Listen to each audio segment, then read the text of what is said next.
AI adoption has become a competitive necessity. Over 65% of executives consider AI critical for competitive advantage. The productivity improvements within every single department are just huge. Ever since I launched Aibo back in 1996, when I first showed Aibo in Manchester at the Trafford shopping center, actually the biggest shopping center in Europe, I had this chap who jumped on Aibo and ripped his head off, saying, "I don't want robots and AI to replace me." I had to call Japan, saying, "Can you please send me another one?" It isn't just limited to CEOs, right? This is how CEOs are encouraging other people also within their enterprises to use AI for productivity. There are companies that are reducing headcount due to the use of AI. Welcome to Influential Visions. Here we interview futuristic leaders who share their deep industry knowledge and business experience with you, ensuring you have your finger on the pulse and your eyes wide open. Here is your host, Nathaniel Schooler. How top CEOs use AI for productivity leadership right now. This is a huge topic, but one that is actually very, very interesting. And I'm joined by Nicolas Babin, EU Digital Ambassador and ex-head of Sony Europe for AI and robotics. He's been in AI and robotics since before many people were born. And this man here launched the first sat nav in England. People called it the talking car. He also launched a book called The Talking Dog, which was after his experience with launching the first AI robot in Europe, in fact, which was Aibo, which was something that would read your emails, etc. And that was 20 plus years ago now. So it's a massive topic, this one, Nicolas. Where do you want to start, really? Well, I'd like to start by the fact that there's a shift happening now. Why basically top CEOs are changing about AI, and it's changing their mindset. And I will include productivity and leadership in it, but I think there's a good understanding. There's the fact that it's happening now because I can see that there's an acceleration of tangible results with AI. At the beginning, and I've seen this, as you mentioned, gracefully, that I've been with AI for quite a long time. I've seen it that CEOs were very cautious initially because AI was seen as experimental. The number of times I've heard CEOs telling me, yeah, one day we'll see, but as of now, it's not happening. It's again. In the last OpenAI started about less than 3 years ago. So 26 years ago, when I started to talk about AI, nobody believed in it. But now with Gen AI being a very small part of AI, but at least being something that the public has picked up on. So Gen AI, predictive analytics, automation, we deliver measurable ROI thanks to AI, and we're talking about weeks rather than years that we've seen before. And so today leaders can't ignore it. So there's a shift happening now. But there's also another shift that I see with some of my clients, that there's a lot of pressure from boards, investors, and competitors because AI adoption has become a competitive necessity.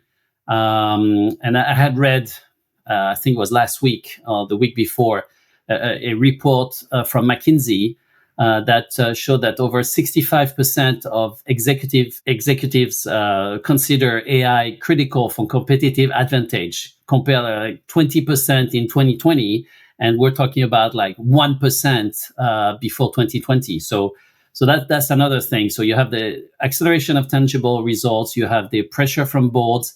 And also, I'm going to put my hat of digital EU ambassador here. You have the regulation. There's a clarity in terms of regulation. So, for example, the EU AI Act and similar frameworks in other regions, I'm talking about the US and others, have reduced the uncertainty that we used to live in, giving the CEOs basically a clear compliance roadmap. So based on this, they see AI as a personal productivity tool for themselves.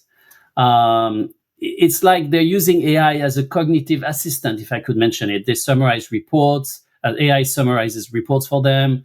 It prepares board decks. It drafts strategy briefs.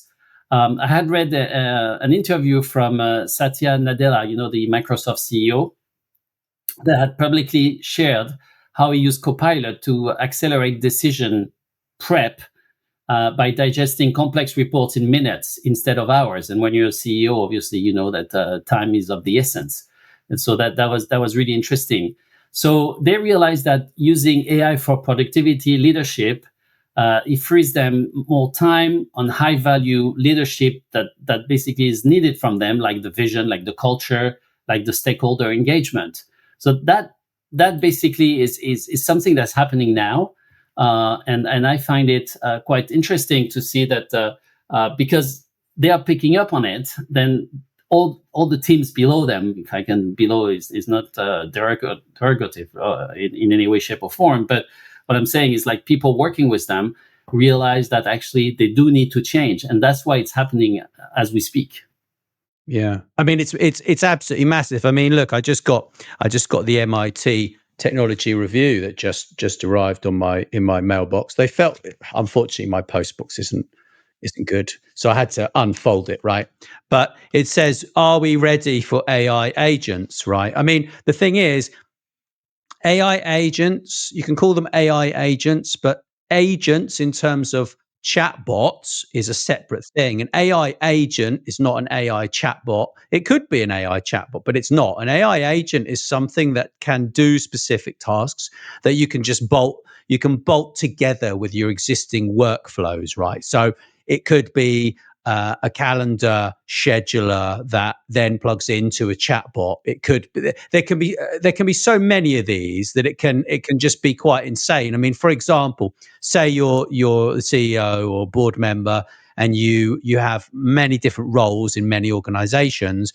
You could have an AI agent that would summarize your report immediately without you even having to upload the report. It would come to your email box, and then your AI agent would then summarize it and send you an email saying, "This is the report you just received.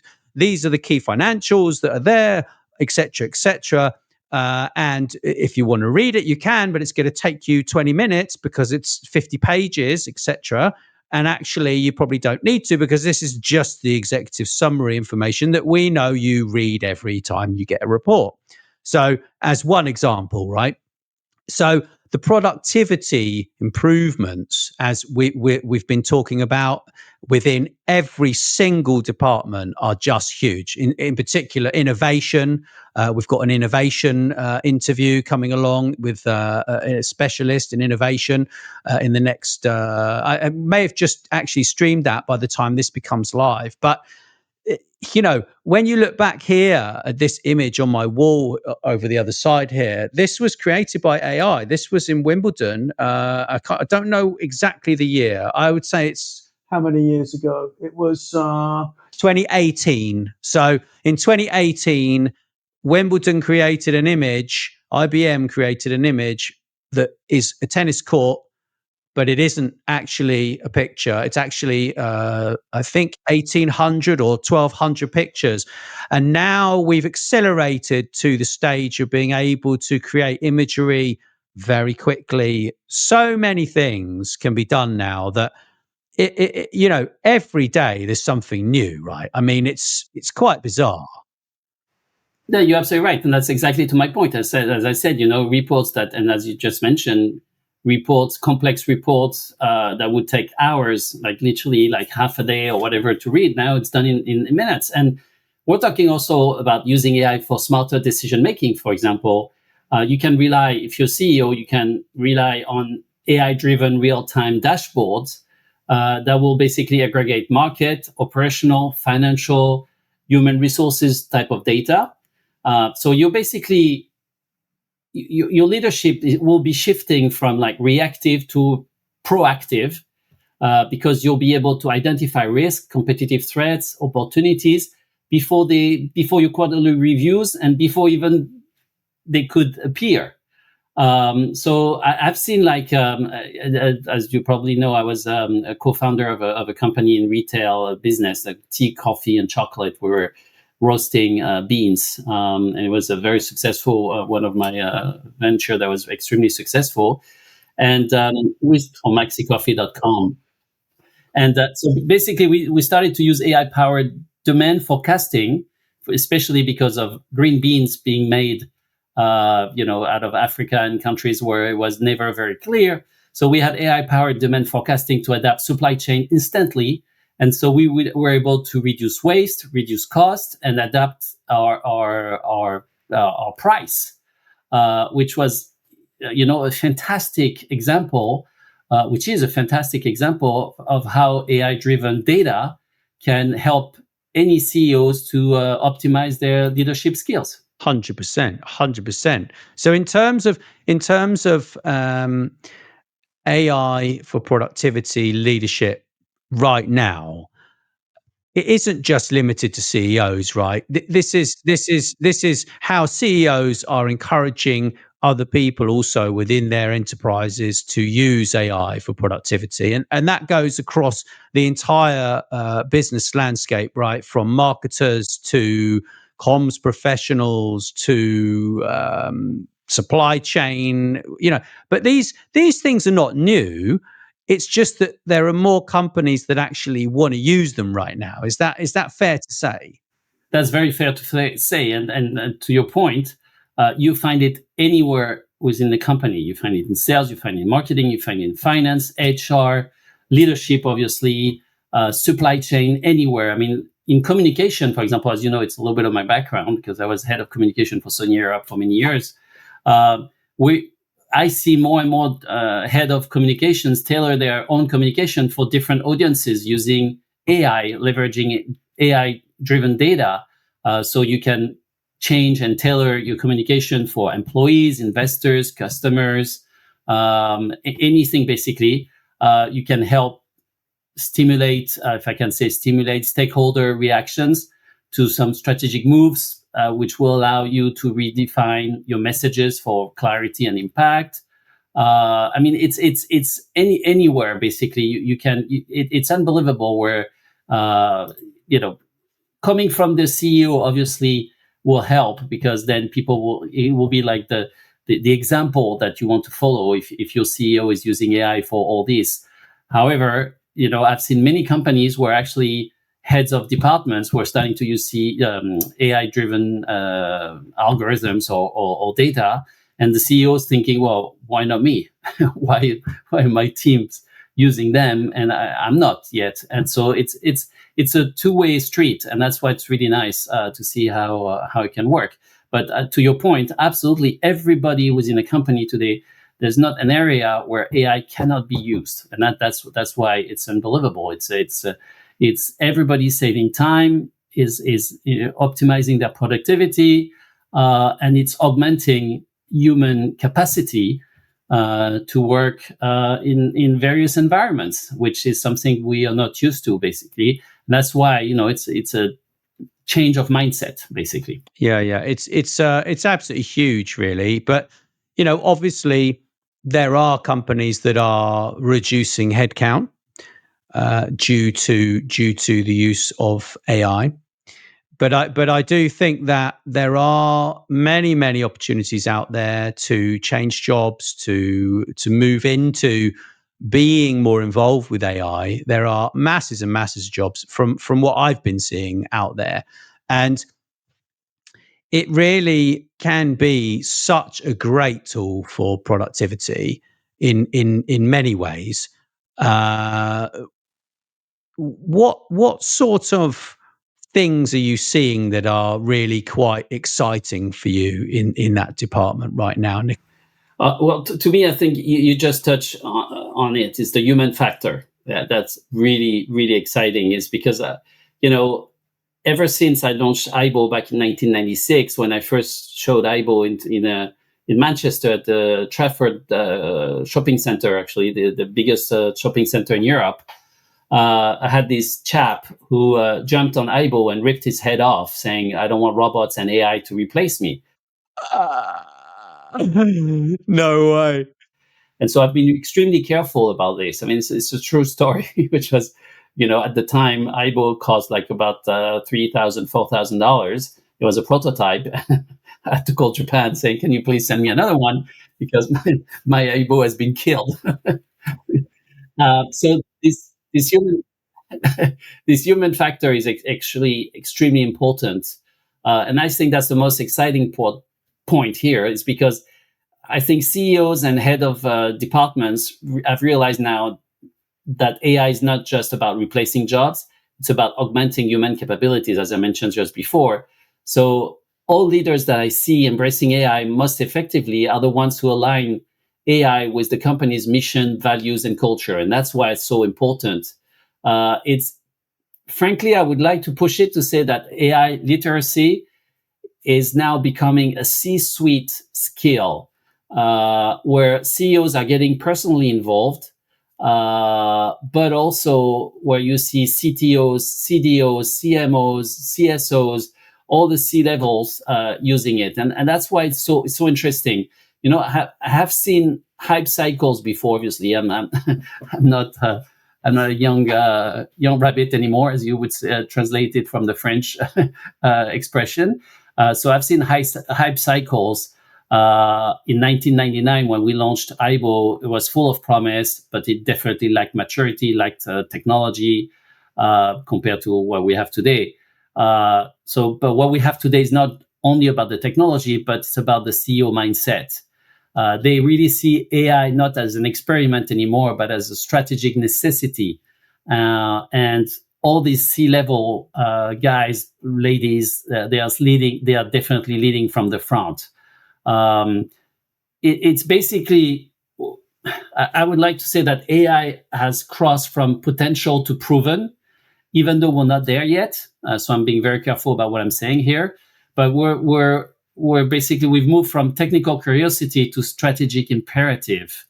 And to me, those who embrace it responsibly, and that's why, again, I mentioned before about the regulation and all this, but the ones who embrace AI responsibly will shape, in my mind, the next decade of business. And that's really what we see. And that's what excites me the most.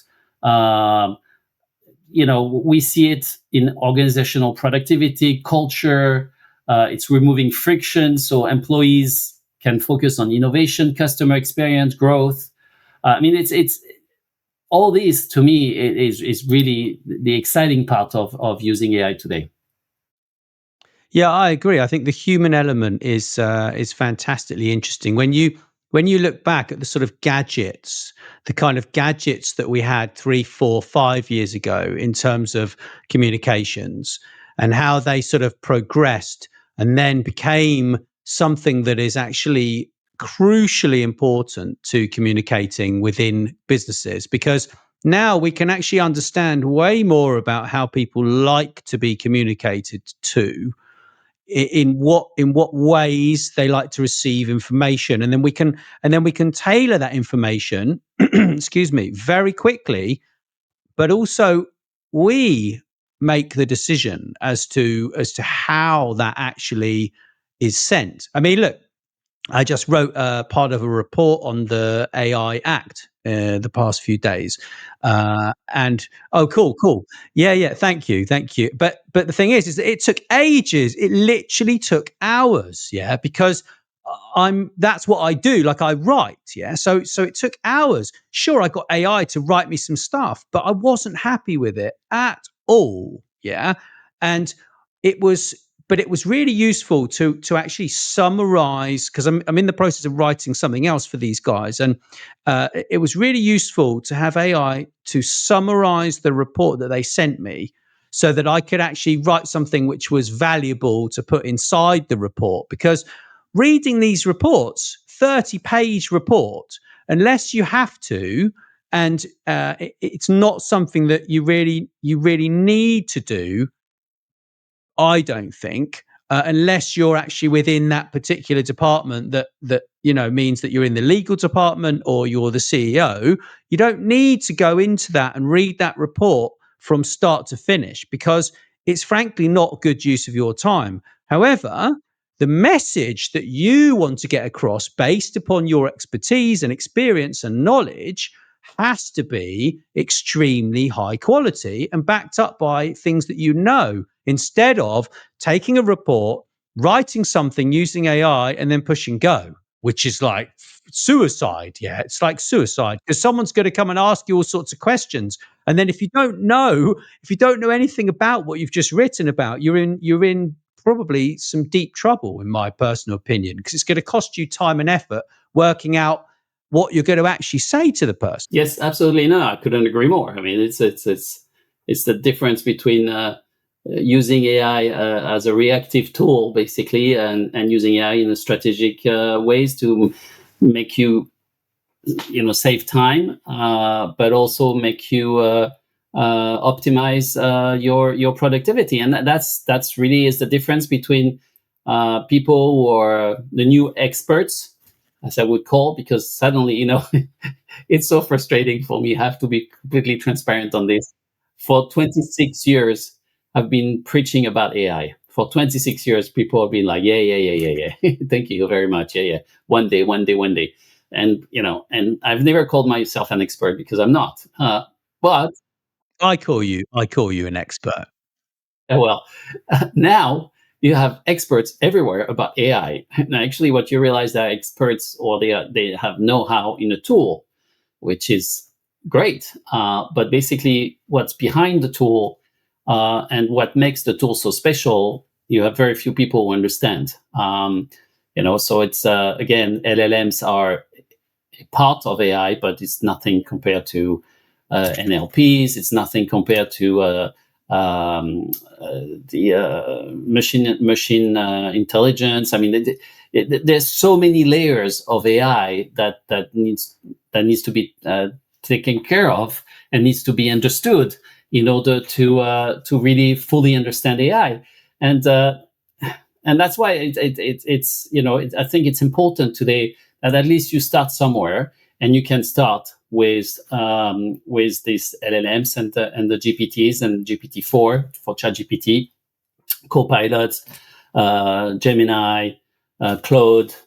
There's so many of them today, and this will help understand the place of AI, because their AI needs to have a place within the human centricity world. And I'm saying that because it's so important to understand that everything has to be human-centric. Human has to be the final decision for everything. Look, if I take another example of another AI, is image recognition, which is another different type of model that we use in healthcare. So in healthcare, especially in imagery, we have built databases with billions of images. And so today, an algorithms for healthcare is capable of recognizing a tumor less than 2 millimeter in terms of size. And a human eye cannot see anything below 2 millimeters, right?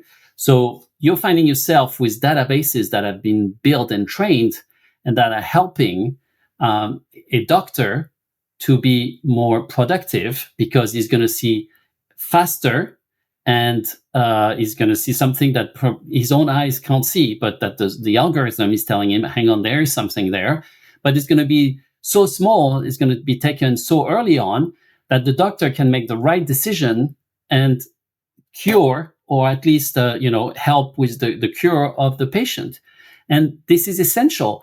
If because sometimes also you and I'll talk about another example in a minute, but sometimes you feel that you have your own gut feeling, like you've been a doctor for 40 years, and then you have an algorithm telling you something. So you have to combine both information in order to be able to give the patient the best care. But again, who makes the final decision? It's a doctor. And lately, I was at the Imola Grand Prix for Formula One, and I asked all the drivers, Charles Leclerc, Lewis Hamilton, all of them. I asked them, what do you do? You've been in, especially like Lewis, you've been in this business. You've been world champion for 7 years, so 7 times. Um, how do you feel when AI is telling you, or data is telling you that this is going to happen, and your gut feeling is not? And he said, well, it's about 60-40%. 60% my gut feeling, 40% comes from data, and my gut feeling could change based on the data, because I could think, oh wow, right, the weather is like this, the tires are in that that shape, whatever. I've been turning for like 10 rounds, and my tires are a bit tired, blah blah blah. So all this information basically need to be combined for humans, and who's going to make the final decision but the driver, right? Because he's behind the wheel. He's the guy who's going to say, I can pass now, I cannot. I have to brake. I have to be careful because I could go off track. All these things. And so, in all these examples, yes, Gen AI is definitely very interesting, but AI as a whole basically gives the humans the final decision. And this is what's so important. I talked about human factors earlier. This is essential. It's to me, all this that we've been discussing for years, you and I, because I remember there was an IBM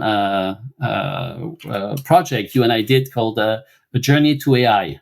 And that was like 10 years ago, probably. And remember, 10 years ago, I was probably the only one who could talk about it, because nobody else knew about AI at that time. But that journey to AI is exactly where we are today. We're continuing on this journey.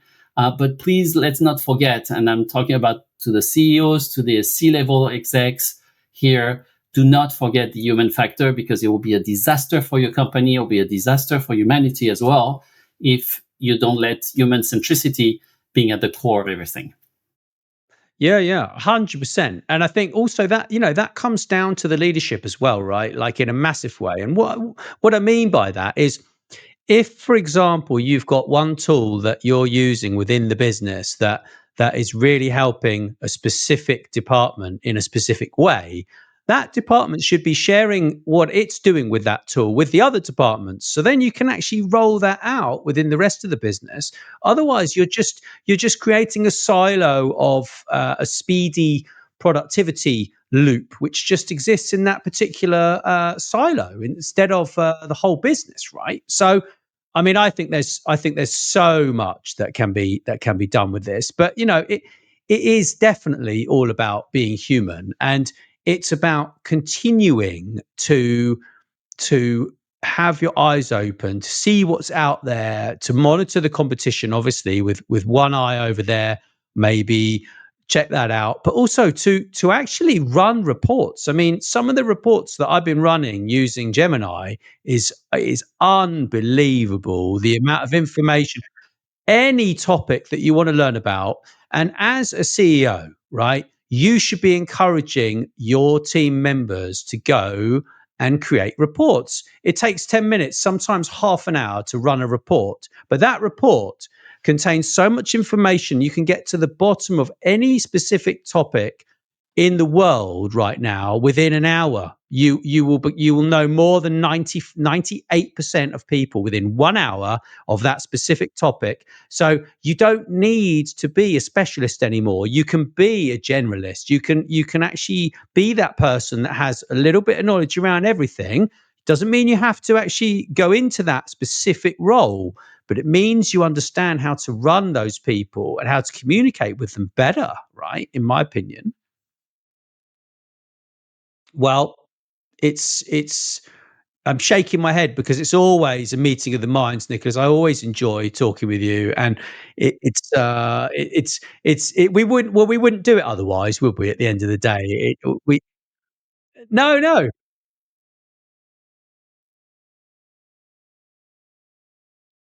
It was a long time ago, before I went grey, I think, probably.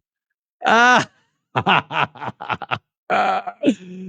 But if you are watching this and you want to get to grips with what we're doing over at Monday Influencer, go to mondayinfluencer.com. There's a $1 trial on that, and you can go and check that out. And if you haven't subscribed yet to the YouTube channel or the podcast show, you need to do that, because we're really creating lots of amazing content, and we're also giving 20% of revenues to children's charities as well. So thank you very much for listening, and do let us know if you're listening to this also, and you've done all of those things, and you've signed up to Monday Influencer, and you've subscribed to the channel. Let us know what your opinions are. We'd love to hear about it.